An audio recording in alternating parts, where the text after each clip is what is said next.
estimados estudiantes. El día de hoy culminaremos nuestra cátedra Derecho Contencioso Administrativo con la unidad 5, Mecanismos Extraordinarios contra la Administración Pública. El primer mecanismo extraordinario que vamos a ver el día de hoy es el amparo constitucional.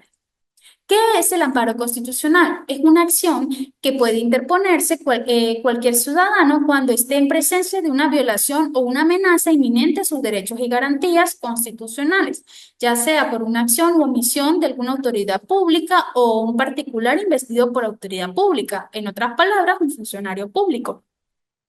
Tiene la particularidad de ser tramitación expedita en defensa de derechos constitucionales. Por ejemplo, el Tribunal amparó al ciudadano contra ese abuso de autoridad. Legitimación. El artículo 11 de la Ley Orgánica de Amparo a la Libertad y Seguridad Personal del 2021 señala que la acción de amparo a la libertad y seguridad personal podrá ser presentada directamente por la persona agraviada o cualquier otra persona, sin que sea necesaria la asistencia de un abogado. También podrá ser presentada por la Defensoría del Pueblo, el Ministerio Público o organizaciones de defensa de los derechos humanos, es decir, de repente una organización civil o una ONG.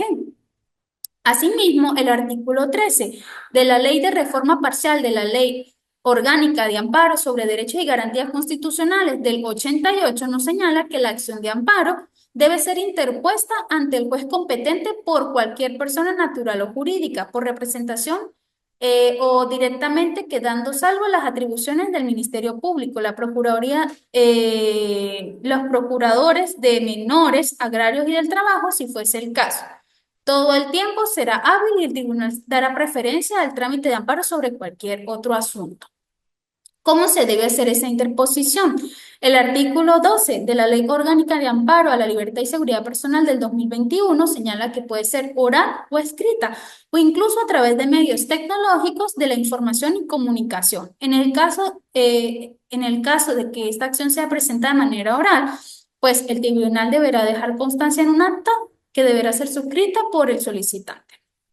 Ahora, ¿cuáles son sus requisitos? El artículo 14 de la Ley Orgánica de Amparo a la Libertad y Seguridad Personal del 2021 señala que los funcionarios públicos, así como los particulares, están en obligación de cumplir con los requisitos de la juez de amparo a la libertad y seguridad personal, especialmente para el restablecimiento de situaciones jurídicas infringidas o para hacer cesar amenazas graves e inminentes. Pero los requisitos que debe tener una solicitud de amparo se encuentran regulados o establecidos en el artículo 18 de la Ley del 88,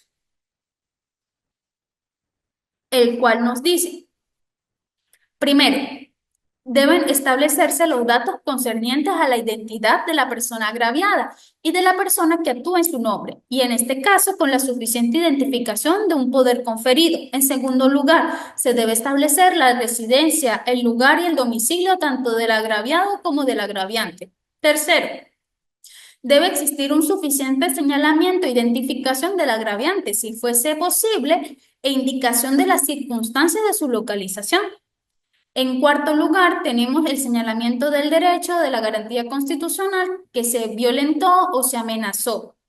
En quinto, tenemos una descripción narrada de los hechos, actos, omisiones y demás circunstancias que motiven el amparo.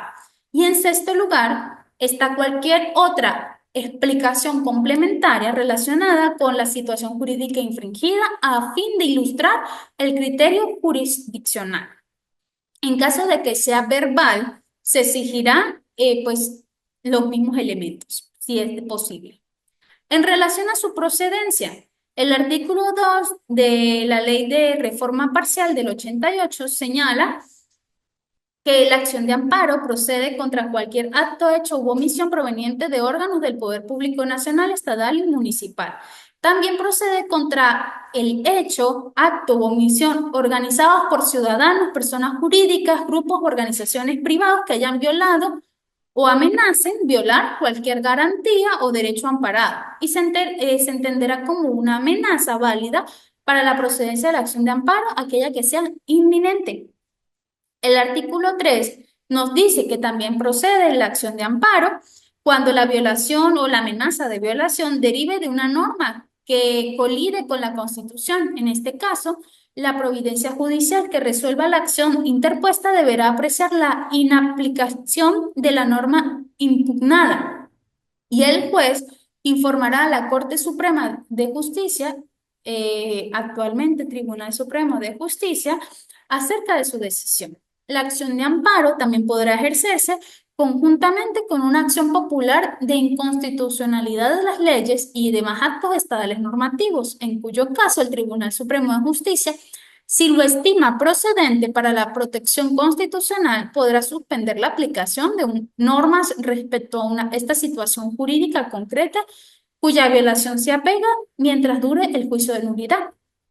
El artículo 4, por otro lado, señala que igualmente procede estas acciones de amparo cuando un tribunal de la República actuase fuera de su competencia y dicte una resolución o sentencia o inclusive ordene un acto que lesione el derecho constitucional. En estos casos, la acción de amparo debe interponerse ante un tribunal superior el que emitió el pronunciamiento, quien decidirá de forma breve, sumaria y efectiva. El artículo 5 nos dice que la acción de amparo procede también contra todo acto administrativo, actuaciones materiales, vías de hecho, abstenciones u omisiones que violen o amenacen violar un derecho o una garantía constitucional cuando no exista un medio procesal breve, sumario y eficaz acorde a la protección constitucional.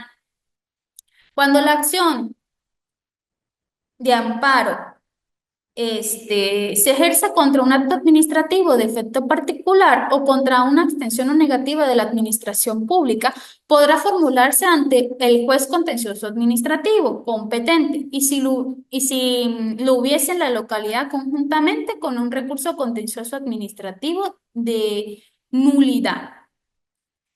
En estos casos, el juez, de forma breve, sumaria, efectiva y conforme al artículo 22, si lo considera procedente para la protección constitucional, suspenderá los efectos del acto administrativo, recurrido como garantía al derecho constitucional violado, mientras dure el juicio.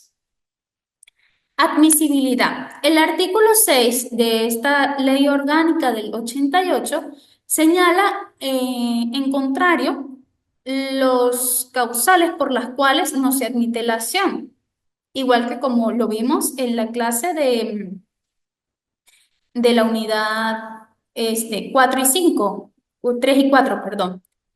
Entonces, en sentido contrario, se establece cuáles son las causales de admisibilidad con las causales de inadmisibilidad. Muy bien. Entonces, ¿cuáles son? Primero, cuando hayan cesado la violación o amenaza de algún derecho o garantía constitucional que hubiese podido causarla. En segundo lugar está cuando la amenaza contra el derecho o la garantía constitucional no sea inmediata, posible y realizable por el imputado. En tercer lugar, cuando la violación al derecho a la garantía constitucional constituya una evidente situación irreparable, no sea posible el restablecimiento de esta situación jurídica infringida. Entonces se entenderá que son irreparables los actos que mediante el amparo no puedan volverse a su estado anterior. En cuarto lugar, tenemos la acción u omisión, el acto o la resolución que viole el derecho o garantía constitucional que haya sido consentidos expresa o tácitamente por el agraviado, a menos de que se trate de violaciones infringidas al orden público y las buenas costumbres. Se entenderá que hay un consentimiento expreso cuando hubiesen transcurrido un lapso de prescripción establecido en leyes especiales o por sus defectos 6 meses después de la violación o amenaza de este derecho. El consentimiento tácito es aquel que extraña signos inequívocos de aceptación. Cuando el agraviado haya optado por recurrir a vías judiciales ordinarias o haya hecho uso de medios judiciales preexistentes. En tal caso, al alegarse la violación o amenaza de violaciones de un derecho o una garantía constitucional, el juez deberá acogerse al procedimiento y a los lapsos establecidos en los artículos 23, 24 y 26 de esta ley del 88, a fin de ordenar la suspensión provisional de los efectos del acto cuestionado.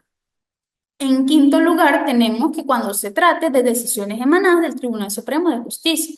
En sexto, en casos de suspensión de derechos y garantías constitucionales conforme al artículo 241 de la Constitución, salvo que el acto administrativo que se impugne no tenga relación específica con el decreto de suspensión de los mismos.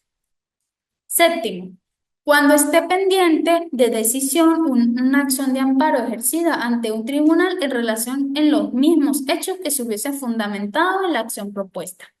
Ahora, sobre su trámite, el artículo 13 de la Ley Orgánica de Amparo del 2021 señala que una vez recibida la acción de amparo, el tribunal debe ordenar de manera inmediata al presunto agraviante que informe dentro de un plazo de 12 horas sobre aquellos motivos de la privación o restricción de la libertad, pudiendo constituirse directamente en el lugar donde se presuma se encuentra la persona agraviada.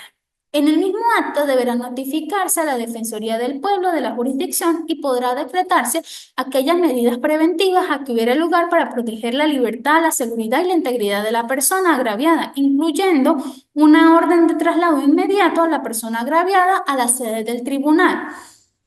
Ahora, esto surge dos supuestos.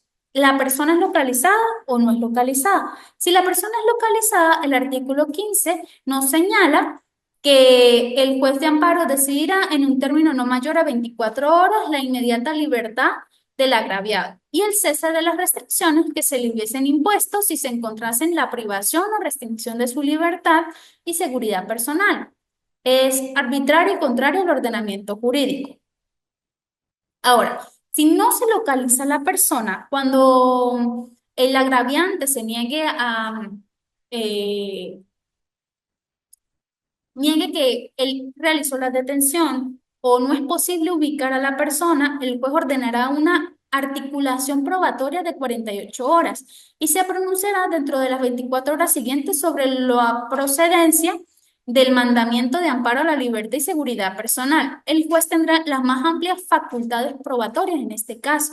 Asimismo, remitirá las actuaciones al Ministerio Público a fin de iniciar una investigación penal. En el caso del incumplimiento al mandato de amparo, quien incumpliese esta situación será sancionado con prisión de 1 a 3 años, de acuerdo al artículo 18 del 2021.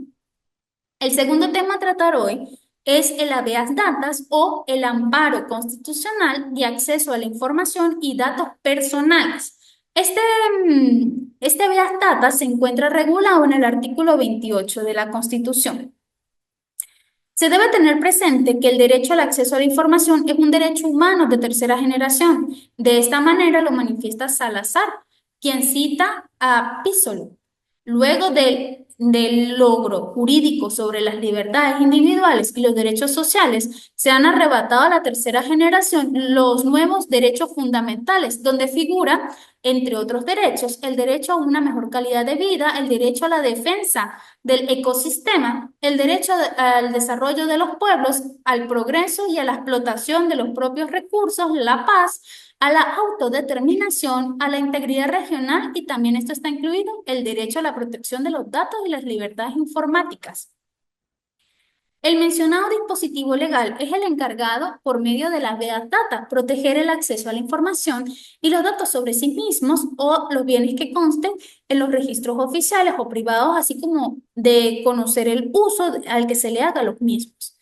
Esto ocurre no de una forma absoluta, ya que el mismo artículo se transcribe de que todas las personas podrán acceder a dichos datos con las excepciones establecidas en la ley, teniendo su justificación más relevante en los casos de secretos empresariales y periodísticos, seguridad nacional, ya que en estos casos no siempre podrá ser revelado los datos mediante la habeas data.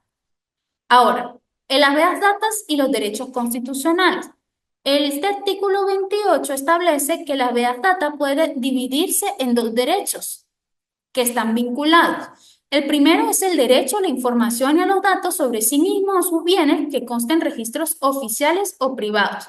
Y el segundo, el de conocer la finalidad y el uso de los mismos. El derecho a conocer si alguien lleva registros sobre los demás y que a su vez es previo al derecho de acceso, no parece expresamente señalado en el artículo 28. pero ha sido reiterado criterio jurisprudencial de que el mismo puede ejercerse previamente de acceso como un requisito fundamental para que opere la Habeas Data, ya que se tiene que tener la certeza de que los mismos existen, sobre todo si se intenta un amparo constitucional. Por otra parte, el derecho al acceso tiene sentido cuando alguien lo ejerce, realmente constase que la información o los datos estén en un registro, bien sea público o privado, así como la persona que tiene bajo su resguardo y que además va a operar siempre, y cuando este acceso haya sido negado por parte de la persona que prohíba el mismo, ya que de esta manera será cuando el derecho de acceso es violentado y podrá el órgano jurisdiccional competente actuar de manera eficaz a los fines de solucionar la violación mediante las vías data. Sin embargo, estos derechos que se encuentran consagrados en la Constitución podrían ser protegidos por medio de la intervención judicial, pero no siempre por medio de amparos constitucionales, como la acción de habeas data, ya que, por ejemplo, en el caso del derecho a conocer es de naturaleza inquisitiva, es decir, que va a evaluar si realmente existe estos datos y si están registrados, además de que se analizará si realmente se puede hacer, se puede conocer el uso de los datos, ya que el tema de secretos profesionales y de Estado no podrán ser revelados, por lo que este derecho tendría que ser propuesto por una vía autónoma y no por medio de un amparo constitucional. Asimismo, es un criterio de sala constitucional, sentencia 1050 del 23 de agosto del 2000, los derechos que engloba ese artículo 28 de la Constitución. El primero de ellos es el derecho a conocer sobre la existencia de tales registros. El segundo es el derecho de acceso individual a la información, la cual puede ser normativa, donde la persona quede vinculada a comunidades o grupos de personas. En tercer lugar, tenemos el derecho de respuesta, lo que le permite al individuo controlar la existencia y exactitud de la información recolectada sobre él. En cuarto lugar, está el derecho sobre reconocer el uso y la finalidad que se da a esa información que queda registrada. En quinto, está el derecho de actualización a fin de que se corrija lo que resulta inexacto o se ha transformado con el transcurso del tiempo. En sexto lugar, tenemos el derecho a la rectificación del dato falso o incompleto.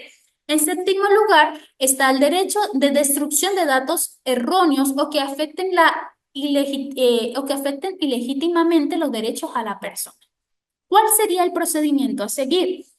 De acuerdo a la sentencia del 9 de noviembre del 2009, la Sala Constitucional hizo un balance en retrospectiva de los resultados obtenidos por la tramitación de las VEAS Data. A través de dicho procedimiento llegó a una conclusión que por carecer de unidad del acto oral durante el trámite, se prolonga en demasía la decisión sobre el fondo del asunto, en el cual se supone está en controversia un derecho constitucional que exige tutela efectiva de la justicia constitucional. En consecuencia, esta sala decidió modificar el procedimiento establecido en la sentencia 2551 del 24 de septiembre del 2003 en materia de habeas data, establecido ahora un procedimiento judicial especial preferente y sumario. Por lo tanto, más breve, de manera que permita pronta decisión judicial y por lo tanto es más idóneo con la necesidad de tutela expedida de los derechos constitucionales aludidos en el artículo 28. Por ello, se invocó la aplicación inmediata del artículo 27 y la atribución conferida del 335 de la misma norma, apartándose del procedente asentado en los antes mencionados fallos del 2551 del 24 de septiembre del 2003, de manera de llenar el vacío legislativo que existe en torno a esta acción constitucional. A tal efecto, dado el carácter vinculante de la sentencia, es decir, es una jurisprudencia, la sala resolvió implementar a partir de esa fecha y hasta tanto la Asamblea Nacional no emita una ley que regule el procedimiento de la habeas data con el siguiente procedimiento. En primer lugar, el proceso debe iniciarse por escrito y el demandante debe señalar en su solicitud las pruebas que desee promover. El incumplimiento de esta carga produce la preclusión de la oportunidad, no solo de la oferta de las pruebas omitidas, sino también de la producción de datos de los instrumentos escritos. Perdón. audiovisuales o gráficos que cuentan con la demanda para incoar la acción. Las pruebas deben valorarse por la sana crítica, excepto la prueba instrumental, que tiene valor establecido en el artículos 1359 y 1360 del Código Civil para los documentos públicos y el 1363 para los documentos privados, autenticados y otros que merezcan autenticidad, entre ellos los documentos públicos administrativos. En segundo lugar, la parte accionante debe consignar conjuntamente con el libelo de la demanda el documento fundamental de su pretensión, con el objeto de cumplir con lo señalado en la sentencia 1281 del 2006. En efecto, con anterioridad a este último fallo del 2006, la sala había admitido acciones de habeas data que no habían sido acompañadas con algún documento fundamental o indispensable que comprobara, por ejemplo, la existencia de un registro policial que se pretendía destruir o actualizar. Criterio que, sin embargo, fue cambiado con la sentencia de la 1281 del 2006, exigiéndose en lo sucesivo que con las demandas se consignase el documento fundamental de su pretensión, de manera que conforme al párrafo quinto del artículo 19 de la Ley Orgánica del Tribunal Supremo de Justicia, la falta de consignación del documento indispensable o fundamental acarrearía la declaratoria de inadmisibilidad. A tal efecto, la sala consideró que, por ejemplo, en materia policial, existiendo procedimientos administrativos destinados a la exclusión de datos, la presentación por parte del accionante del dictamen de respuesta expedido por una autoridad policial, caso de que éste no satisfaga enteramente la solicitud requerida, se debe entender que cumple cabalmente con el requisito de admisibilidad de pretensión de documento fundamental. Ello no excluye, sin embargo, que el accionante pueda presentar sustitutivamente otros documentos que sirva como medio probatorio de la existencia indiscutible de un registro policial.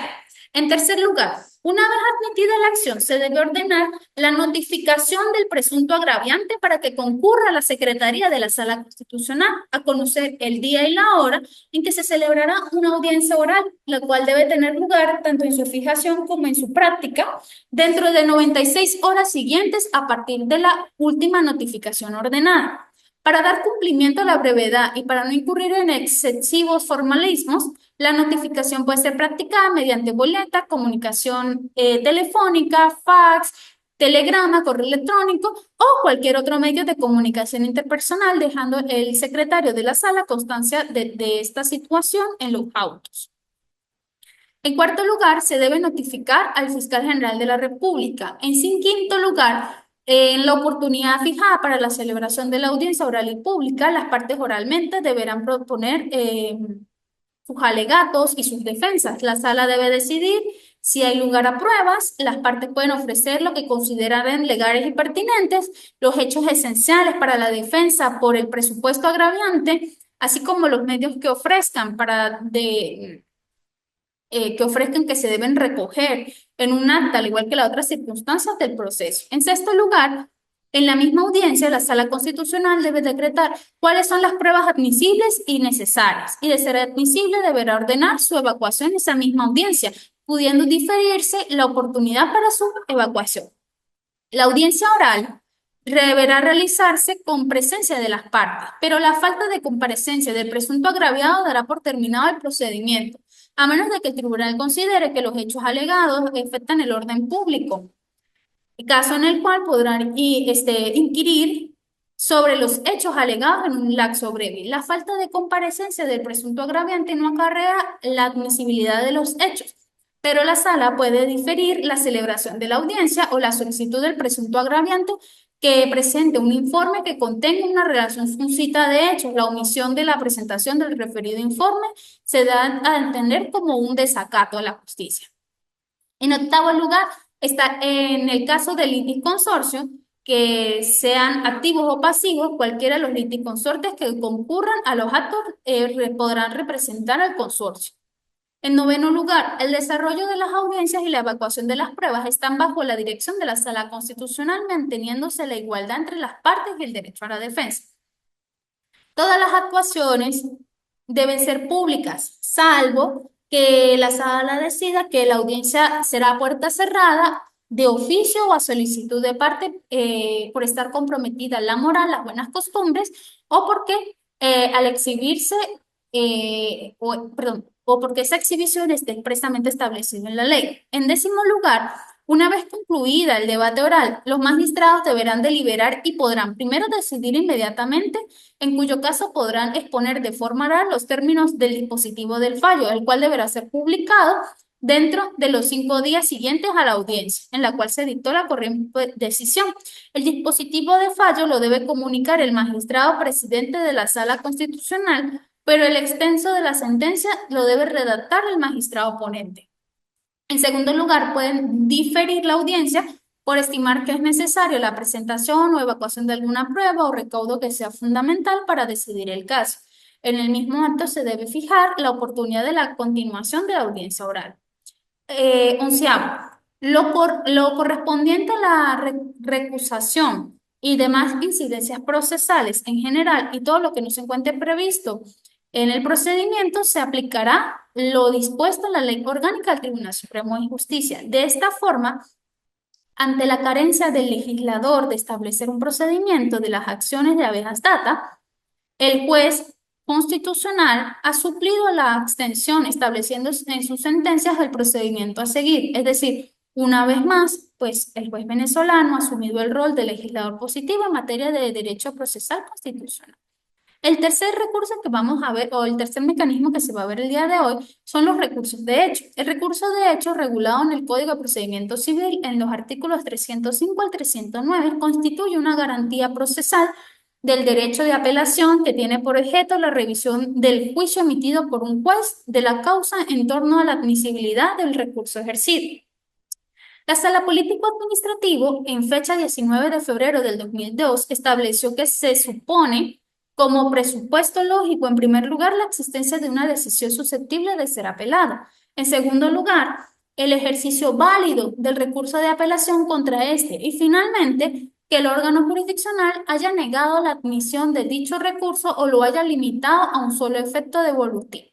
De igual forma, la doctrina de la Sala Constitucional establece que el recurso de hecho es una garantía procesal de recurso de apelación, el cual se dirige contra los autos que, al pronunciarse sobre la apelación propuesta por una de las partes, la declara inadmisible o la admite a un solo efecto devolutivo.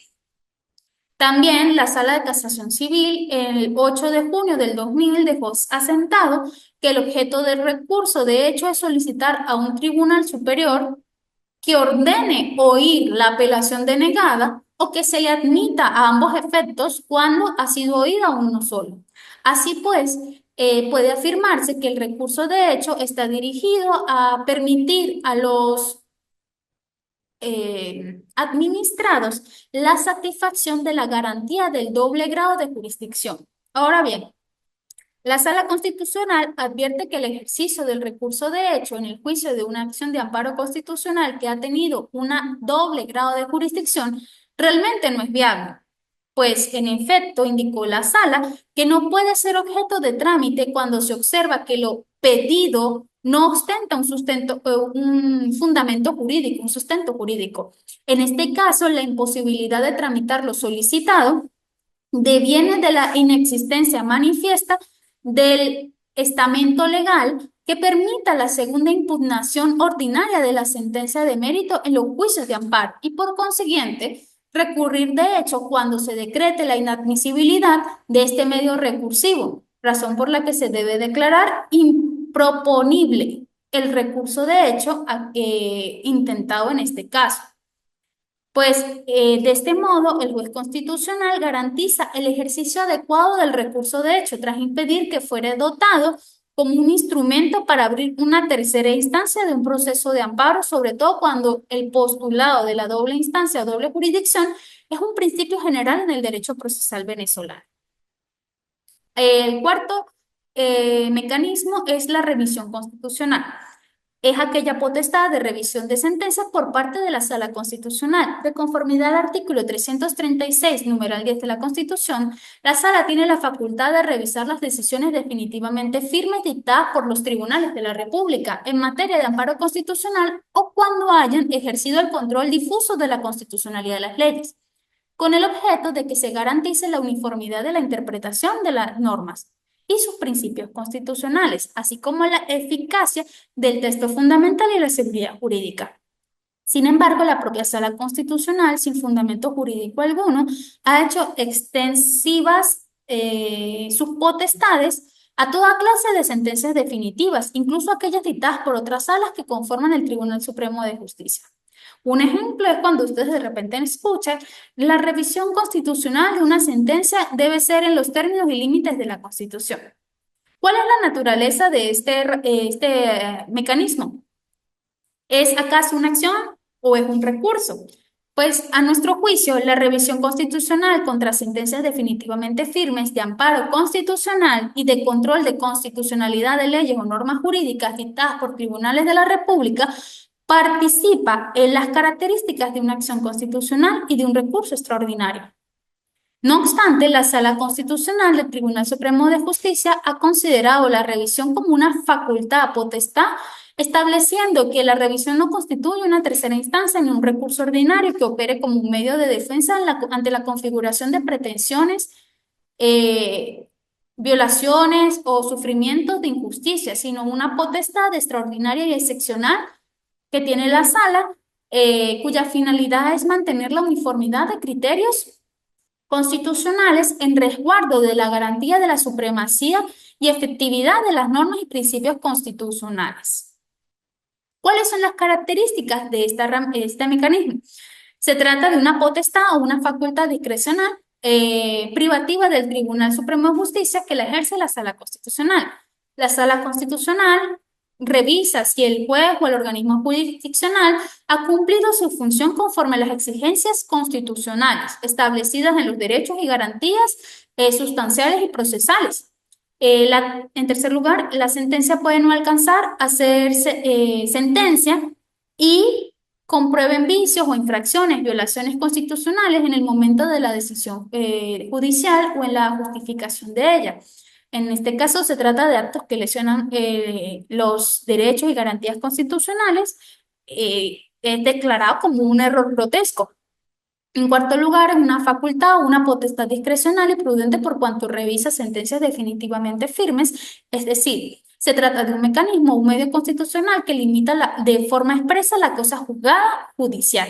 En quinto lugar, la sentencia que da pie al ejercicio de la potestad extraordinaria de la revisión por la Sala Constitucional es aquella por la cual exige una contradicción entre el sentido de los hechos reales sustanciales del asunto y el sentido del género legal fundamental normativo que debe regir el asunto sometido a conocimiento del juzgador, por lo cual la sentencia cede del límite de posibilidades interpretativas del juez. En consecuencia, la sentencia que viole la Constitución solamente podrá ser aproximada y transitoria, puesto que no está firmemente basada en una realidad ni es permanente y por lo tanto la aparente cosa juzgada que produce no puede tener fuerza definitoria. En sexto lugar, tiene una finalidad de restablecer los principios constitucionales que sustenten el derecho normativo de la Constitución y la uniformidad en la interpretación de las normas constitucionales y legales. Es decir, tiene una función nomofiláctica en defensa de la Constitución y las leyes conforme al ordenamiento jurídico. En séptimo lugar, tiene una función preventiva por cuanto evita la responsabilidad del Estado por error judicial independientemente del ejercicio de la demanda de responsabilidad civil en contra de estos jueces, con jueces o asociados por parte de los particulares. Proviene además del error judicial el fraude, el dolo, la falta de lealtad y la probidad.